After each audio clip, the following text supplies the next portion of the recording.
Welcome, and thank you for joining us for our college planning series. Part one of our series focused on the non-financial aspects of planning for college and how to set up your student for success. Today, part two of our series will focus on the financial aspects of planning for college. Joining us today is Brian O'Connor with Putnam Investments, Putnam being a long time partner with us, and I appreciate Brian very much for being with us today. We're hoping to get some insights for parents and students preparing themselves for some of the financial decisions that come with planning for college. Try as we might, saving for college isn't as easy as it sounds, and it's even easier to push it down the priority list when college seems so far away. We'll get to it eventually, right? We hear that all the time. But tomorrow has a way of suddenly becoming today, so we need to make today count. Brian, thank you for being here. Let's get into it. It's my pleasure, Gautam. Thanks for allowing me to join you today. Very appreciative of our partnership, which, as you said, is a longstanding partnership. And the firm you're at, obviously, given the history with your dad starting that 35 years ago, you do amazing work for your clients, prepare for education, and a variety of other things that come our way. So I'm thrilled to be a part of this today. I'm thrilled to partnership with you, and certainly you've taken your business very seriously with credentials and the experience you bring to the table. Thank you for allowing us to partner with you. I love also the fact that you state that your goal is to ensure that you keep things really simple, to simplify the complex, if you will, to help your clients really understand what and why you do what you do. And I think that's something that's much easier said than done. So it's a pleasure to be a part of this and to obviously work with you in this regard. So I have a couple things I would say up front just to kind of set the table a bit, if I might, and that is this is entirely designed to be a really a complement to what you do individually. Every single client is going to be different. Everyone has different tax consequences, and I just want to make it clear we're not tax advisors. We're doing this as a real complement to the variety of things that you help prepare for and to help them prepare for. And additionally, it's critical to get tax advice from people that are licensed tax professionals. So I can promise you there's a reality to what we do, and that is that, you know, we do this on a weekly basis, monthly basis for our best respectful clients. We've seen it done remarkably well, hundreds and hundreds of times. We've also seen it done remarkably poorly, hundreds and hundreds of times. And candidly, the variety of outcomes that we see fall typically somewhere between the middle.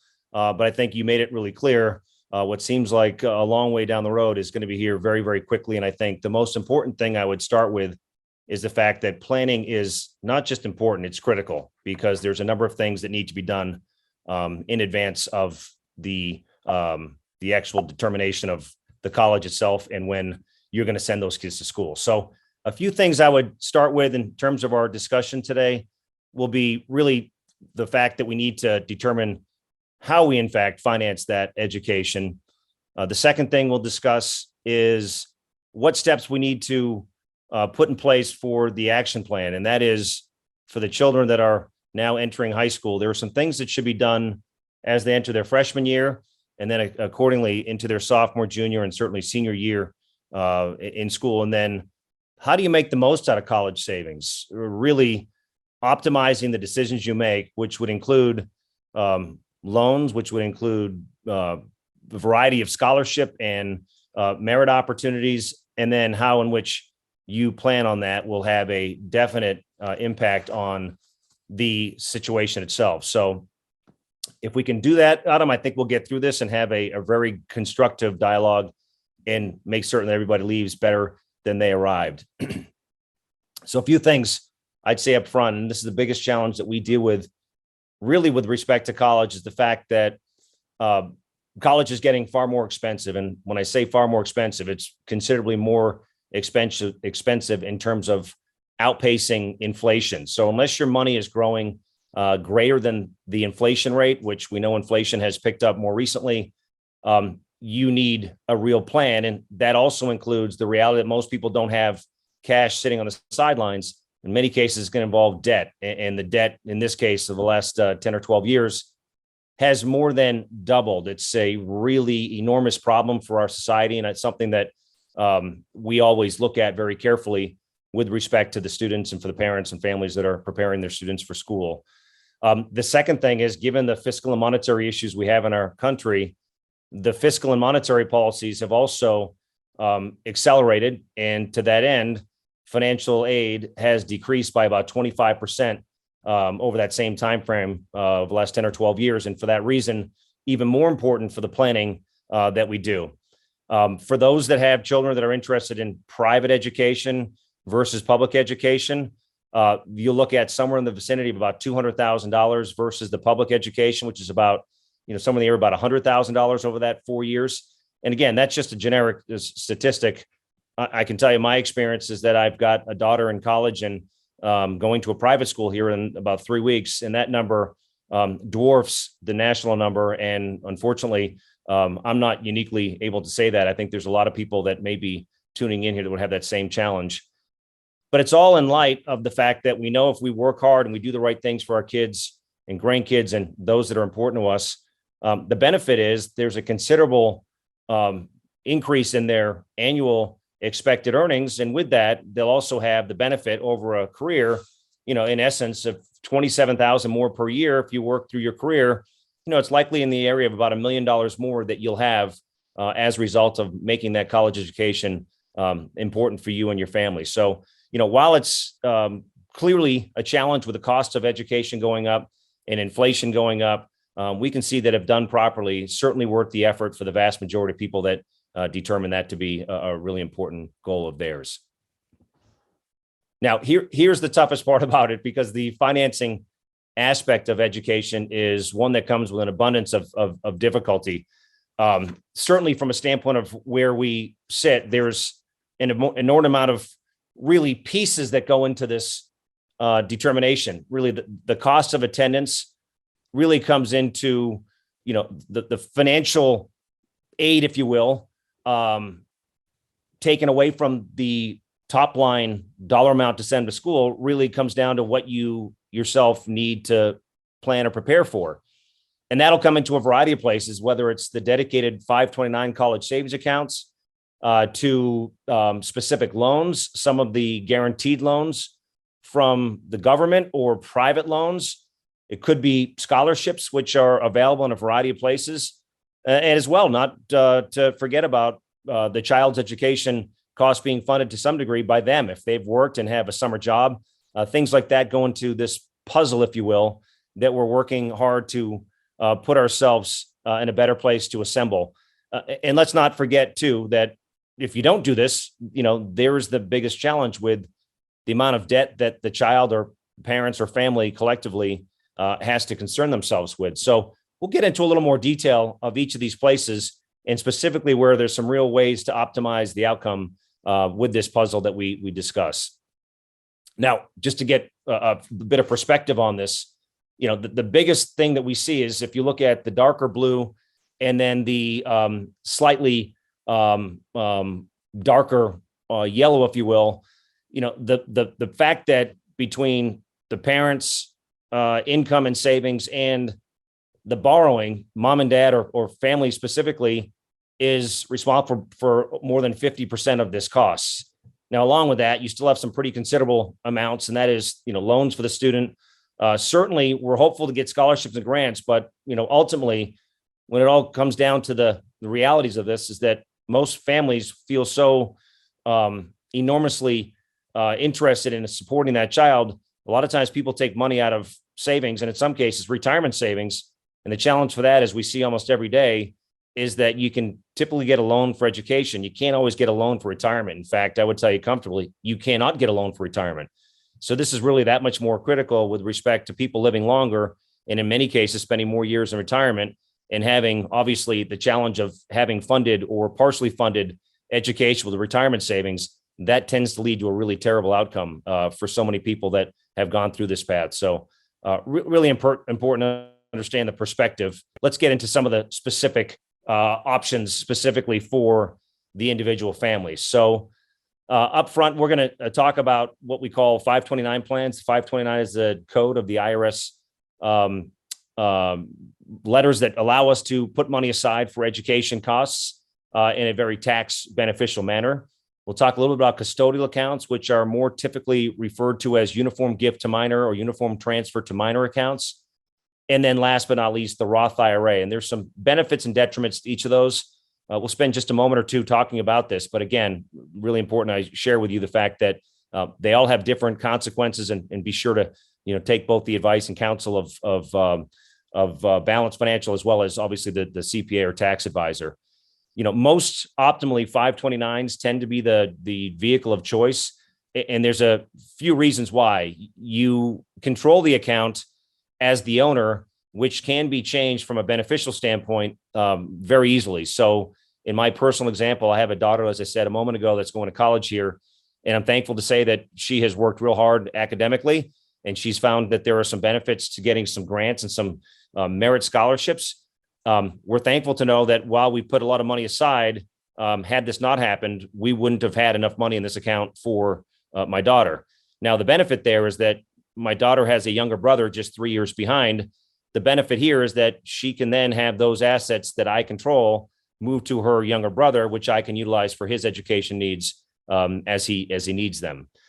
The accounts themselves in a 529 are invested in after-tax dollars, which means I've already paid tax on them once. However, if they're used towards education or qualified education expenses, these can be used in a benefit in which we don't pay any taxes on the earnings that come from that initial after-tax contribution. So if I put $10,000 in an account as my daughter is a child or as a baby and then moves into her early teen years, that $10,000 may be worth $20,000, but the benefit here is that none of that extra $10,000 of growth will be taxed if used for those qualified education expenses.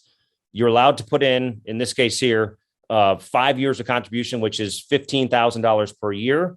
And if you can do this in a way that allows you to put up to 5 years, kind of pre-funding 5 years at once, you can put in $75,000 for an individual or $150,000 for a married couple.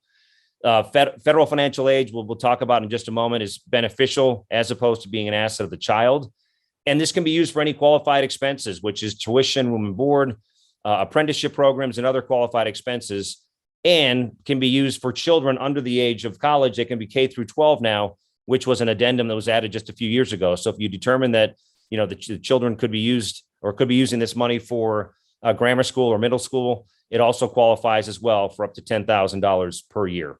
So favorable in the vast majority of cases. If we had the opportunity to pick the one that is most typically optimal for families, the 529 account would typically be the funding of choice. Now, the original uniform gift to minor accounts and uniform transfer minor accounts, the biggest challenge for these accounts is that the child determines that they don't want to go to college, or if there's a determination that mom and dad haven't done this in a variety of other options, the account doesn't stay with mom and dad. It actually goes to the beneficiary at the age of majority, which will vary by state. These are after-tax contributions, just like the 529. There are some tax considerations after the first $1,100, which could become taxable and the child's tax bracket.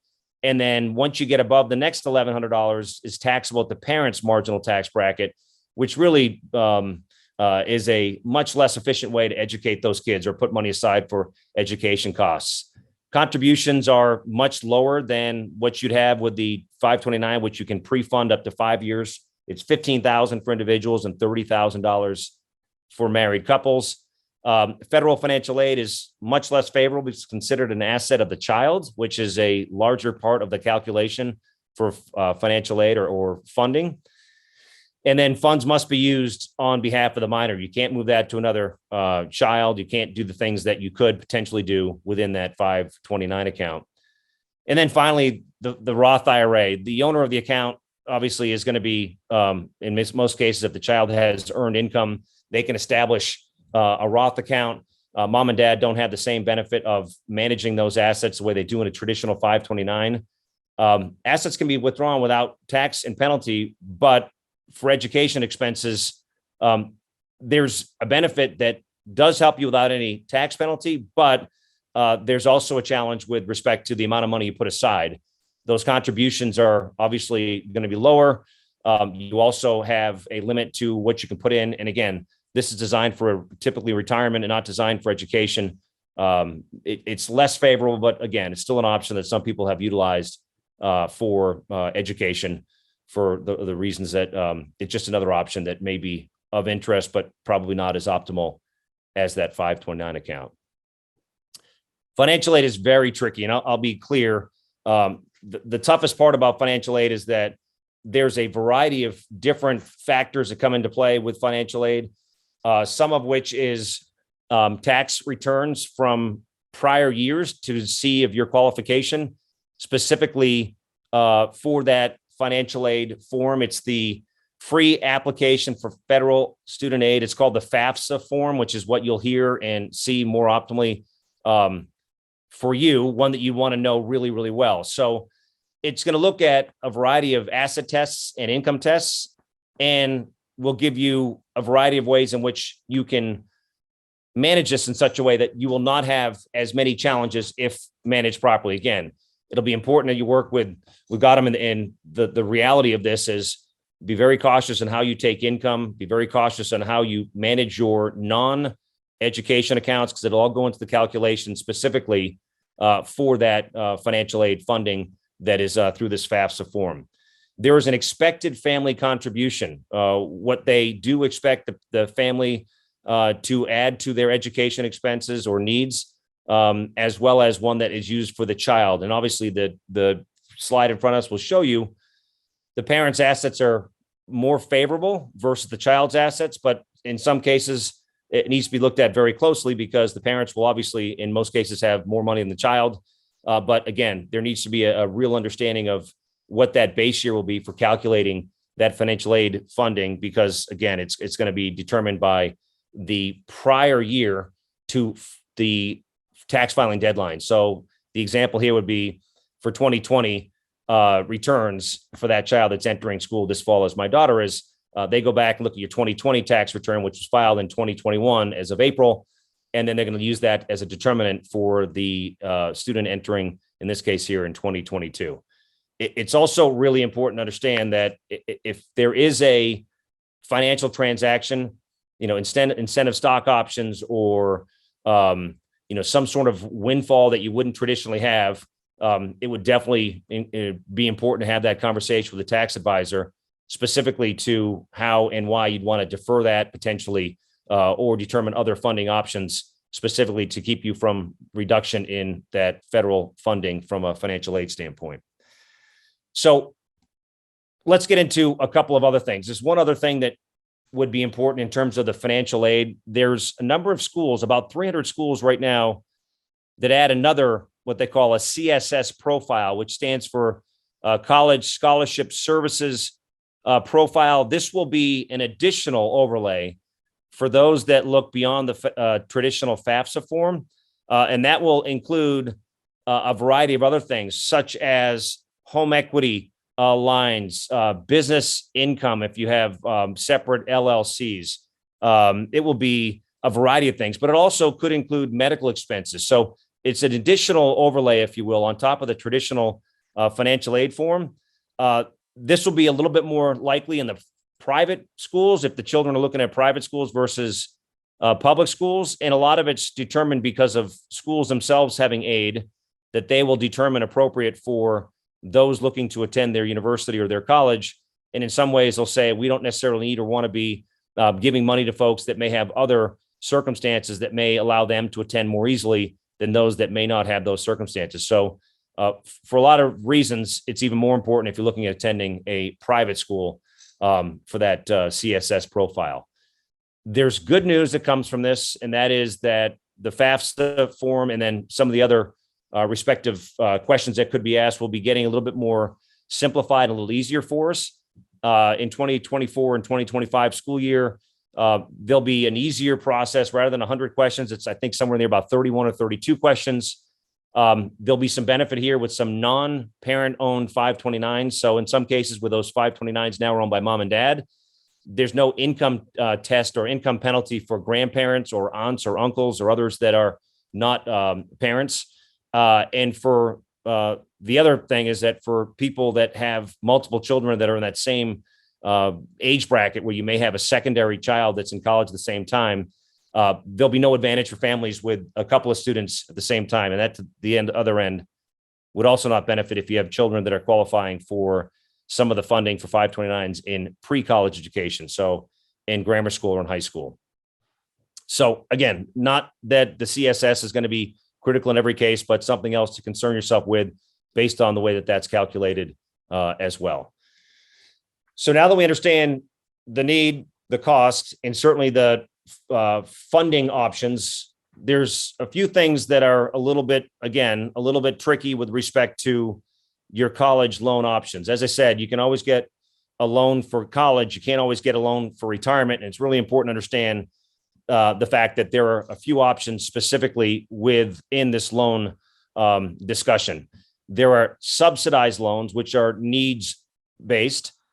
There's no interest that will accrue during this subsidized loan. They tend to be lower interest rates, which obviously is very helpful, and typically the best loans to use up front. So depending on your funding needs, federal student loans that are subsidized are critically important, but there are some other options. So depending on your income, which again, we'll all get back to the tax advisor and the way in which you plan and prepare for school, there are subsidized, but there's also unsubsidized loans, which are not based on financial need.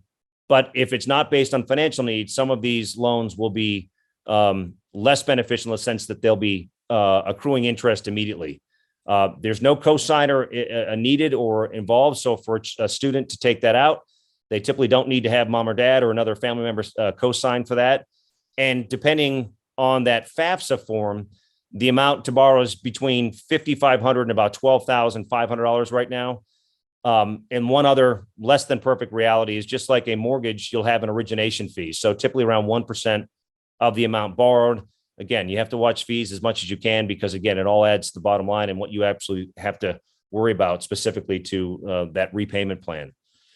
There's a plus loan available for parents, which is a little less beneficial in the sense that there's higher interest rates and obviously in fees associated are also to be considered. Payments start immediately unless there's deferral from a loan servicer. You're still responsible for the interest, but they may defer the actual primary or principal payments.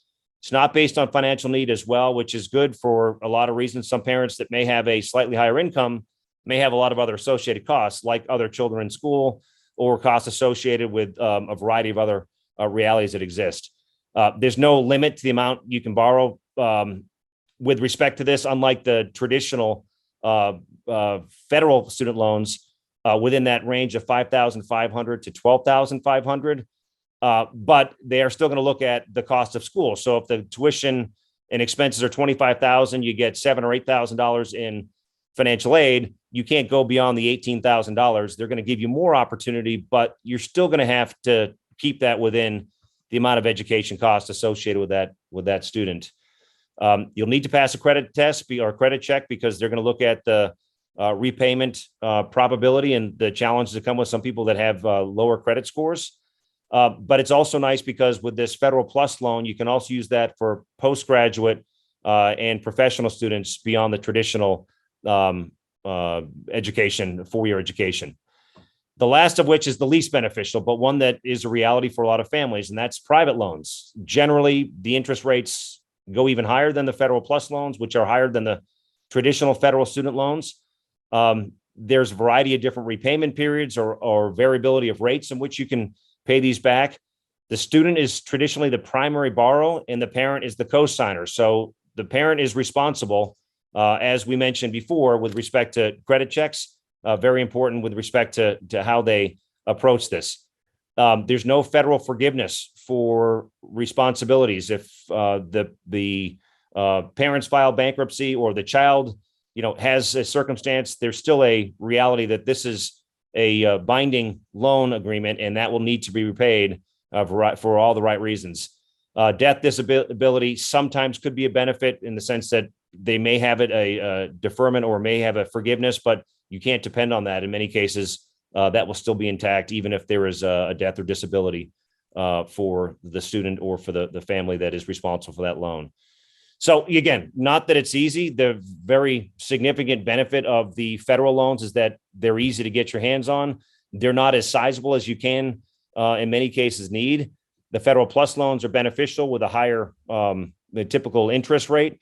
There's also a higher origination fee. Typically for that, it's more likely to be about 4% And then last but not least, the last option would be private loans. In a lot of cases, families need these.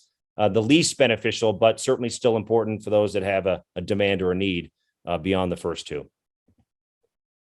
Few options for tax benefits, but I'll tell you, in each of these, it's going to depend on your income. These are all income based. So therefore, the American Opportunity Tax Credit is looking at a variety of expenses. And again, the expenses are not significant. It's the calculation of the first $2,000 of qualified expenses and 25% of the next 2,000. So it's 2,000 plus 500 on the next 2,000. It's not going to do a lot for you in most cases, but one that you should still understand if your income is below $90,000 for an individual or $180,000 for a couple. There's also something called the Lifetime Learning Credit, which is about 20% of qualified expenses up to $10,000, which is give you a $2,000 credit, which is, again, non-refundable, but fully phased out at $90,000 or $180,000 for couples. And then last but not least, there is one benefit of student loan interest, and that is that there's a deduction of your student loan interest if your income is under $85,000, if for an individual, or $170,000 for couples. And there is obviously a benefit there, but in many cases, still a small portion if you've taken sizable loans out based on the interest that you may pay. So for a variety of reasons, better than nothing, but it's not going to be great to get everything back. Few things to consider, specifically the financing considerations. So for a lot of schools, there are academic merit scholarships or athletic scholarships. Now, we all hope our kids will have academic or athletic abilities, but we can't plan on them, right? So for the obvious reasons, this would be a great, you want to plan on paying all these costs associated with school, but you can certainly hope that this will be something of consideration for academic or athletic programs. There's also reciprocity or special tuition offers for out-of-state students. So for folks that are in Ohio and you may have an interest in sending your child to Ohio State, that's great. And by the way, it's also not at that 20 or 25,000. Even in state, it's more like 30,000 or even slightly more. For a lot of states right around the state that you may reside in, there are reciprocity options for those that may be in Michigan or Indiana or Kentucky or Pennsylvania. And again, it's going to depend on the state. Specifically, I know where I'm from in New England, University of Maine allows anyone from any other New England state to have the same funding options as an in-state resident, which is obviously appealing for a lot of folks that live in the surrounding states. There's also an option of going to a community college for a few years, and maybe the first and second year of school, they'll go to a local community college, and then considering a transfer to a state or private university to get your credential degree from those schools, and maybe an opportunity to save a significant amount of money along the way. Studying abroad, another option for a variety of reasons.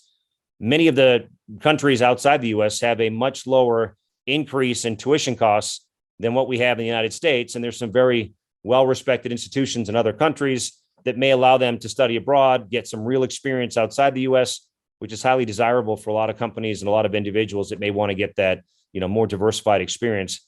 Could be a consideration. So in many cases, it's going to lower the costs, although there would be some considerations around travel and some of the living expenses outside of the U.S. To be considered as well. Military academy, we'd all love our kids to go to a military academy. I have one sibling that went to the United States Naval Academy, and while my parents were hopeful he would go, certainly not easy to get into, and one that is certainly not fit for everyone. Many people would not find that to be an appealing college choice, as many wouldn't. And then last but not least, a variety of local scholarship opportunities for those that are looking for funding options for a lot of local civic and religious groups. A lot of really strong local affinity groups are interested in seeing those in the community get better education or higher education. There's a variety of local scholarships that could be considered as well. Now, here's the action plan. We'll just go through this pretty quickly to be sure we're all on the same page, but it's not too early to think about your freshmen. I have a freshman in high school as well, and really starting to help them better understand what they'd like to do. And that goes into what they're interested in. And they may not know at the age of 14 or 15 what their plans are when they're 18 or 19, but there are certainly some interests, and that would help them better understand if their interests are to go to a postgraduate school or become a professional, such as a doctor or an attorney, they may have a much different plan as a freshman to think seriously about that GPA and becoming an honor roll student to get into a better college. That's really important. And on top of that, academic interest would also be, those affinity groups and those clubs and extracurricular activities that would allow them to get experience to help them much more clearly understand whether they want to approach something specific to an education of interest, or maybe one that they realize that they really don't want to approach. It's really important for a dad with kids that are in their middle school, high school, and now college years. Social media is critically important, and both good and bad. So deciding to like or post information on something, it has implications, very good and could be very bad, specific to what their longer term plans are. So I think they need to be really, really sensible about what they like, what they join, what they're interested in. And that would help, again, if they do things for benefit of credibility with clubs, organizations, and areas of interest that would help them towards that college of choice. And then specifically working as your freshman year continues to get a little bit more familiar with a guidance counselor. And if the guidance counselor would help them better understand things they should consider, also very interesting for them because it could help them understand where opportunities exist to that end degree. Sophomore year, a little further along, starting to do some research on colleges and doing some consideration of local, visits to schools. Do they want to be in a city? Do they want to be in the country? Do they want to be in the state that they grew up in? Do they want to be outside of that? The weather. There's a lot of things that are really, really important. And with that sophomore year, you have to start thinking about some of the things respective of the education you want. Do you want to get ahead of many of your classmates by taking advanced placement classes? Do you want to be focused on some of the more unique and interesting offerings, some of the foreign languages, maybe taking Russian or Chinese versus the traditional Spanish or French? There's a variety of different athletic interests. So for me, I have a niece that decided she was interested in potentially pursuing golf. And golf is one of the very few sports that females don't have the ability to say they've used all the scholarships available for college athletics as a female golfer. There are scholarships available for golf teams across the country that go unused because people don't know that they exist. So starting your sophomore year to think about the schools that you may want to go to. And then with that, some of the areas or opportunities specific to some of those athletic or academic endeavors specifically. Getting into the junior year, this is really the first year you really are focused on doing all the right things specifically to, again, that education institution of interest. And that could include, like I said earlier, college costs and financial aid, because at this point, the financial aid form will start to look at the parents' income and the child's income a year before that last full filing year, which is in essence 2 years behind. Getting yourself prepared for the SATs and the PSATs and the ACT tests. Maybe it's taking some prep courses with a tutor. Maybe it means you're doing some self-study things, beginning to build a resume specifically to employment and internships and things of that nature. And then more aggressively looking at the schools that are appealing to you, whether it's the in-state schools, a public university, a private university, and a variety of other things, including getting advice from people in the community that may have attended those schools, or specifically meeting with teachers, coaches, mentors, and folks that could be open to a discussion on why that was a great choice for them and some things that might be really appealing to that prospective student.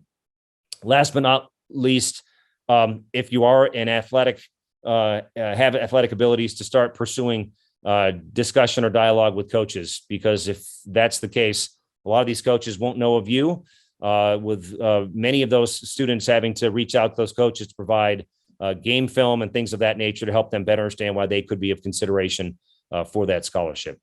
Finally, senior year, finishing strong. Now, this is a really important year.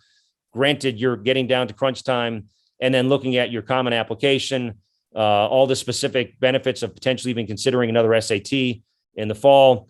Again, social media remains really critically important to make sure that all the content you have on your social profiles is that you'd want a college or prospective college to see.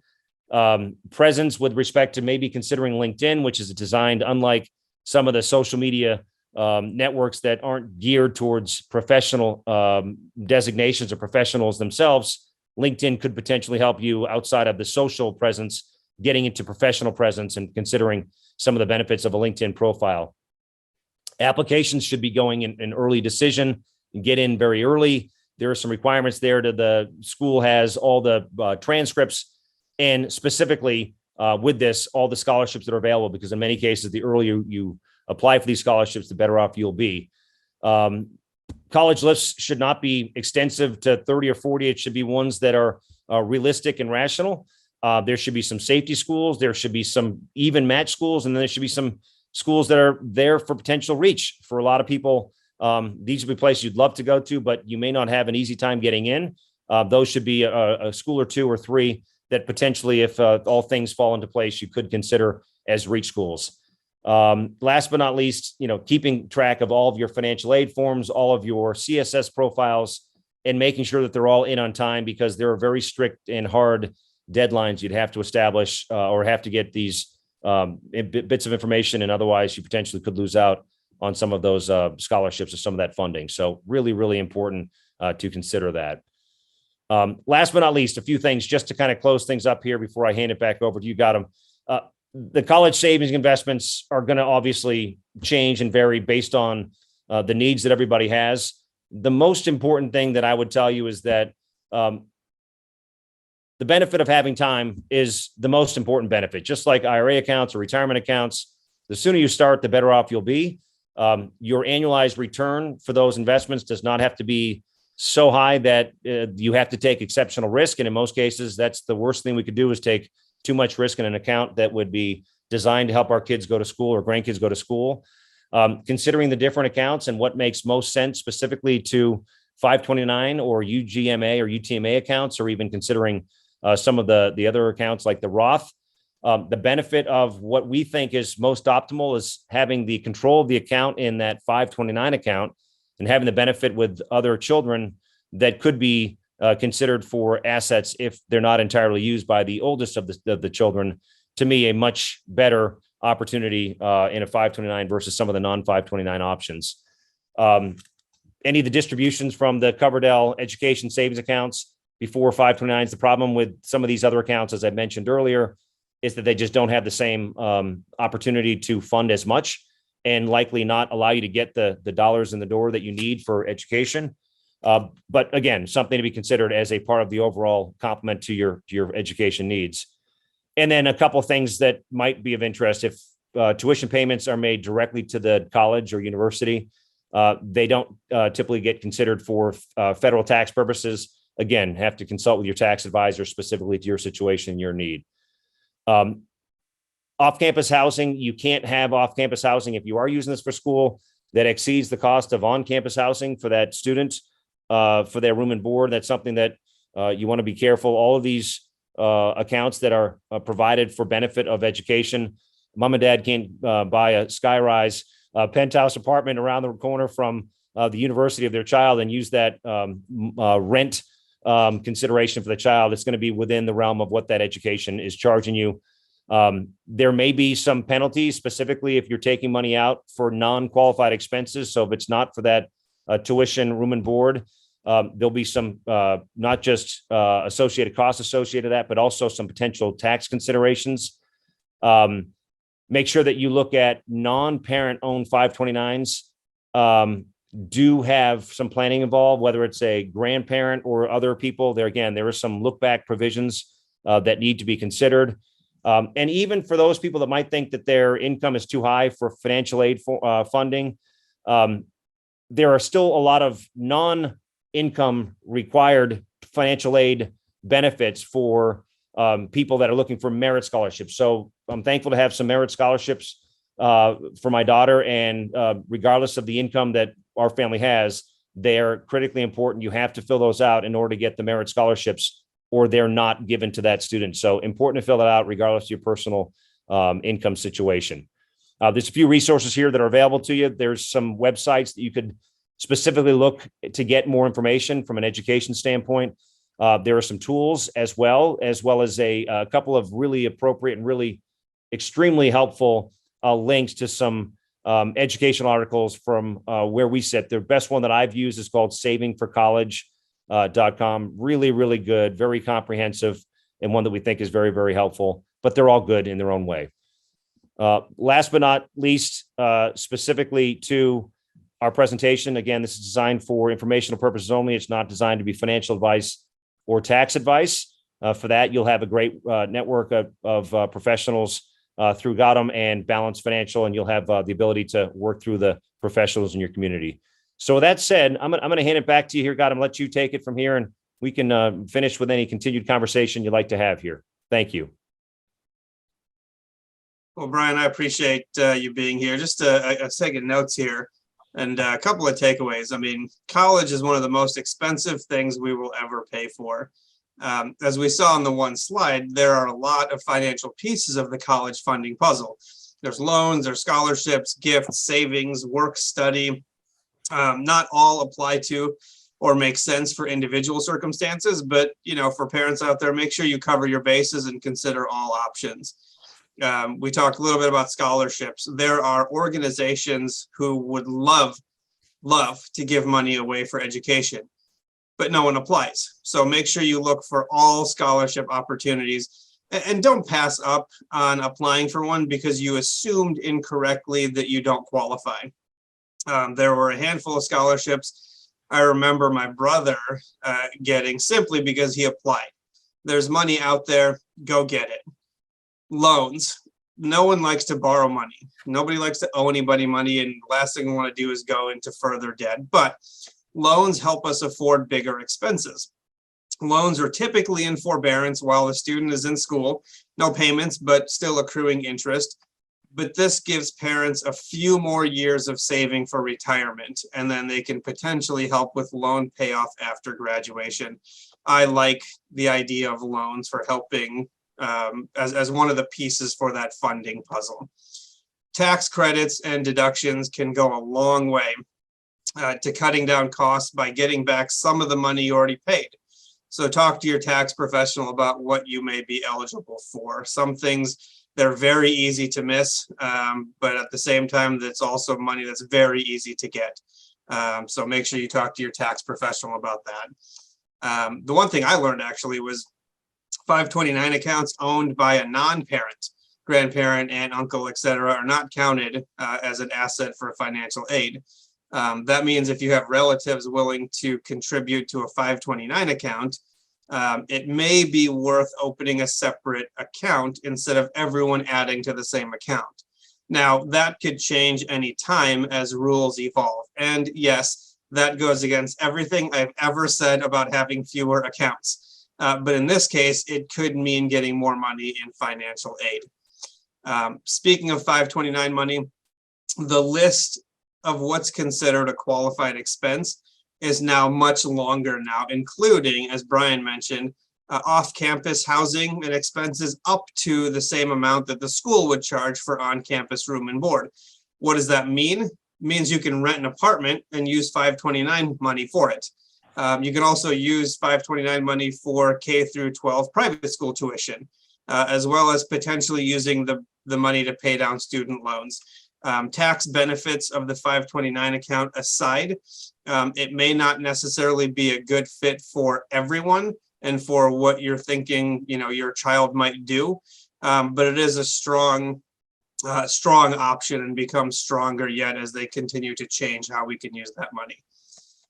Finally, just because you think you're financially prepared for college doesn't mean the other things don't apply. As we went through briefly with Andrew and Jackie from Class 101 Cleveland Southeast during the first part of the college planning series, have a plan each year on what you need to cross off the list to get you closer to your college goal. Test prep, club involvement, awards, and college visits. Schools know which students visited and which didn't. College visits can go a long way to getting even more money once you've committed to a school. It all matters. So make sure you cross off every item and every opportunity you can, because once you get into school, a lot of this stuff is less critical. So we want to make sure we're prepared heading into it. As usual, we've covered a lot. Brian and his team at Putnam Investments, we appreciate your insights. Grateful for the long-time partnership. Any final comments? I just think it's really important to plan and prepare. And I think having all the information does wonders for people. These are accounts that weren't around 20, 25, 30 years ago. So for people that didn't have these options before, we're much less prepared, I think, with the right counseling, the right advice and information. I think it becomes very, very doable, and we're appreciative to be a part of it, Gautam. Thank you for having us today. Absolutely. And that's true. We know much more now than we ever did. But that means it's easier to miss things that we wouldn't have missed before. And so having somebody to walk that path with you is critical. Planning for college is more than just being academically ready, but also being financially prepared. That doesn't mean you need to have enough saved up, just that you need to know your options and how to fund the expenses we know are coming. Brian, I appreciate you helping educate many of us who thought just trying to save for college was all we could do. And maybe that is all we can do. But knowing all your options and identifying available resources could mean the difference between an educated decision and a last-minute one. As always, we look forward to helping you plan for your students' success. At Balanced Financial Concepts, we focus on tomorrow so that you can focus on today. Thank you for joining us.